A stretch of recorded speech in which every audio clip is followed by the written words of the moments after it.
Welcome to the shadows, where secrets linger. The night air was oppressive, a heavy stillness that suffocated everything in its grasp. The clock on the wall ticked away with maddening relentlessness, a constant reminder of the inevitable.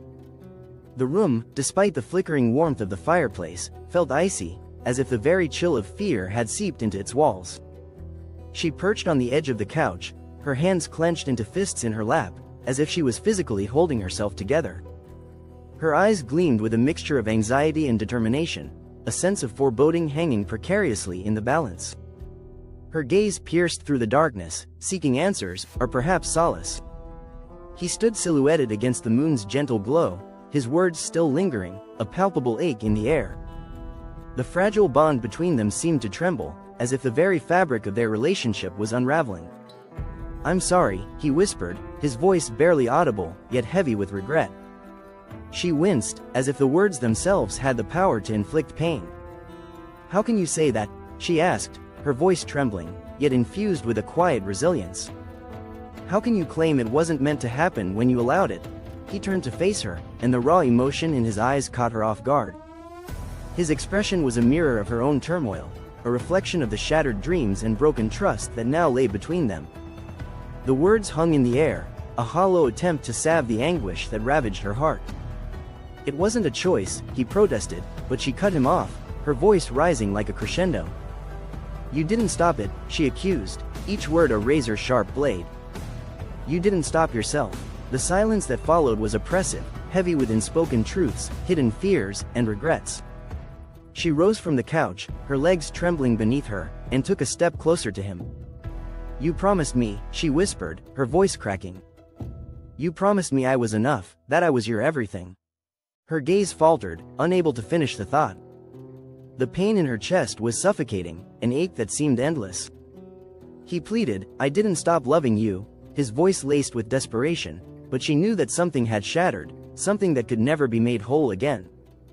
I don't know what happened," he stammered, struggling to find the words. His words, meant to be endearing, only pierced her heart like a dagger. "She stole my heart," he whispered, oblivious to the anguish he was unleashing. She repeated the phrase, her tone laced with incredulity and scorn. "Stole your heart?" she echoed, her voice trembling with rage. "How could you let someone come between us? How could you let her claim what was mine?" She recoiled, her hand raised like a shield, as if to deflect the pain he had inflicted. "Don't," she warned, her voice cracking. "Don't come any closer. I can barely look at you." He froze, his shoulders slumping beneath the weight of his guilt. His eyes, once bright with love, now dimmed with regret. "I'm sorry," he whispered, the words hanging in the air like a futile attempt to mend the shattered remnants of their love. The apology hung in the air, a hollow echo that only served to underscore the irreparable damage. Her hands curled into fists, her nails biting into her palms as she fought to maintain a fragile grip on her composure. "Sorry," was a feeble word, a paltry attempt to salve the wounds he had inflicted. "Sorry doesn't undo this," she whispered, her voice fractured by the turbulent storm of anger and heartbreak that ravaged her soul. For an eternity, they stood there, suspended in a world of hurt and regret, the only sound of the ragged cadence of her breathing. The silence was oppressive, punctuated only by the soft crackle of the fire. Shadows danced on the walls as she roughly wiped away her tears, determined not to reveal the full extent of her shattered heart. "Do you love her?" she whispered, her voice barely audible. The question hung in the air like a challenge, heavy with the weight of her pain. His hesitation was a palpable thing, a living, breathing entity that seemed to pulse with guilt. Finally, he spoke, his voice low and burdened. "I don't know." Her heart shattered anew, the fragments of her trust and love piercing her like shards of glass. "You don't know?" she repeated, her voice rising in incredulous anger. "How can you not know?" He looked at her, his eyes pleading, but there was no comfort to be found in his gaze. "It's not that simple," he said, his voice laced with frustration. "You think I wanted this?" he continued, his words tumbling out in a desperate bid for understanding. "You think I wanted to feel this way?" But his words were too little, too late. The damage was done, the wounds too deep to be healed by empty promises or feeble explanations. "You didn't fight hard enough," she said, her tone cold, sharp as a blade. If you had, we wouldn't be standing here right now, would we? The silence that followed was a chasm, a vast and unbridgeable divide between them. She turned away, her arms wrapping around herself as if to shield her heart from further damage. I gave you everything, she whispered, her voice trembling with anger and sorrow. Every piece of me. I trusted you with parts of myself I never showed anyone else. Her voice broke, the words catching in her throat like a sob. And you. She couldn't finish the sentence, the pain too overwhelming. He tried to speak, to offer some feeble apology, but she cut him off, her voice a lash of anger. You let it happen, and now you stand there, telling me you don't even know if you love her? The question hung in the air, a challenge, a condemnation? Was it worth it? She asked, her voice quieter now, almost a whisper. The silence that followed was a heavy, oppressive thing, a reminder that some wounds might never heal. Was it worth destroying everything we built? The question hung in the air, a haunting indictment. He recoiled, his eyes widening as if her words had landed a physical blow. It's not about worth, he protested, his voice trembling. But she cut him off, her hand raised like a barrier. Just stop, she whispered, her voice cracking with emotion. I can't bear to listen to you justify this anymore. She turned away, her back to him, and gazed out the window. The world outside was shrouded in darkness, the silence a stark contrast to the turmoil that ravaged her heart. The darkness outside seemed to seep into her soul, as if it too mourned the loss of what once was. Tears streamed down her face, a relentless torrent of grief. She let them fall, unchecked, as she whispered, I loved you, more than anything in this world.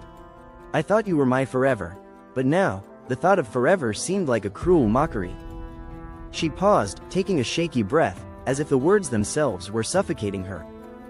Now, I don't even know who you are. He took a tentative step forward, his voice laced with desperation. I'm still me. The man who loves you, who always loved you. Her laughter was a bitter, pain-filled sound. The man who loves me wouldn't have done this, she said, her eyes blazing with a mix of anger and sorrow. He wouldn't have let someone else steal his heart. The silence that followed was oppressive, a heavy blanket of regret that suffocated them both. She shook her head, feeling the weight of her tears threaten to consume her. I don't know how we came back from this, she whispered, her voice barely audible. Or if we even can. He looked at her, his expression a map of defeat, his eyes haunted by the ghosts of his own making. I don't want to lose you, he whispered, his words laced with desperation. Tell me what I can do to fix this. I'll do anything. Her heart ached at his plea, but she knew that some wounds cut too deep, leaving scars that might never fully heal. You can't fix this, she said, her voice cracking with emotion. You already broke us. The air between them felt heavy, thick with the weight of unspoken words and shattered promises. Her words hung in the space like shattered glass, sharp and impossible to piece back together. He looked at her with a helplessness that only deepened her pain. For years, she had seen him as her anchor, her rock, the one person she could count on no matter what. Now, he felt like a stranger wearing the face of the man she once loved. She shook her head slowly, her arms still wrapped tightly around herself. I don't even know where to start, she said, her voice raw with emotion. You stood in front of me and made vows. You promised me forever, and now you're standing here, asking me to believe that this wasn't a choice? It wasn't a choice, he said quickly, stepping closer. I swear it wasn't. It was a terrible, stupid mistake. She laughed bitterly, the sound sharp and hollow. A mistake? She repeated, her tone dripping with disbelief. A mistake is forgetting an anniversary or saying something thoughtless. This was a choice. A choice to betray me, to break my trust, to shatter my heart. You didn't make a mistake in the heat of the moment, she spat, her words venomous. This wasn't an accident, this was a calculated betrayal. You made a series of deliberate choices that led us here, and now you're trying to downplay it, to absolve yourself of guilt by calling it a mistake. Her words struck him with the force of a physical blow, his face contorting in pain. But she steeled herself against his suffering, refusing to yield to sympathy. Do you have any idea what you've done to me? She demanded, her voice rising to a crescendo. Do you have any concept of the depth of your betrayal? You've shattered me, broken me into a million pieces. And now you stand there, expecting me to forgive you, to absolve you of your guilt? Rage simmered just below the surface as she gazed at him, her eyes blazing with hurt. When I look at you, I don't see the man I married, she whispered, her voice trembling. I see a stranger, someone who deceived me, who shattered my trust. Her voice cracked, and she paused, struggling to contain the emotions that threatened to overwhelm her. She took a shaky breath, steadying herself before continuing. Someone who didn't think I was enough, he protested, his voice laced with desperation. That's not true, he said quickly. You were always enough, you are enough. But his words rang hollow, a faint echo of the promises he had once made to her. She felt the weight of his betrayal settling heavy on her heart, a constant reminder that she had never been enough to keep him faithful. I just got lost somewhere along the way, he muttered, but she cut him off, her voice a razor-sharp blade. Lust, she spat, her eyes blazing with fury. You didn't get lost, you deliberately took a detour. You invited her in, and you let her take what was mine. The air was heavy with tension as he remained silent, his guilt and shame palpable. Her anger boiled over, her fists clenched at her sides as she struggled to contain the turbulent emotions. Do you have any idea what it's like to be blindsided like this? She demanded, her voice rising to a crescendo. To have your entire world turned upside down by the person you trusted most? She asked, her voice trembling like a leaf in an autumn storm. To have everything you thought you knew about your life torn away in an instant? To question every moment, every memory, every whispered promise you ever made to me? His voice cracked as he spoke, his words laced with regret. I know I've hurt you, and I'll carry that guilt for the rest of my life. But please, please don't let this be the end of us. She stared at him, her chest heaving with the weight of her emotions, her eyes blazing with a mix of anger and sorrow. You don't get to decide that, she whispered, her voice barely audible. You don't get to stand there and ask me to forgive you when you haven't even answered the one question that matters. His brow furrowed in confusion. What question? She took a shaky breath, the words tumbling out like a prayer. Why? Why wasn't I enough? Why did you let this happen? Why? He looked down, his shoulders slumping as if the weight of her questions was crushing him. I don't have an answer, he admitted, his voice barely audible, a whispered confession of his own failure. I wish I could, he whispered, his words a defeated admission of his own failure. I wish I could explain it in a way that would make sense, but I'm empty. I have no excuses, no justifications. I'm just sorry. Her heart shattered into a million pieces at his words, the final, crushing blow to the fragile remnants of their relationship. She turned away from him, unable to bear the sight of his face, her eyes blinded by tears. I don't know how to move past this, she whispered, her voice trembling like a leaf in a hurricane. I don't know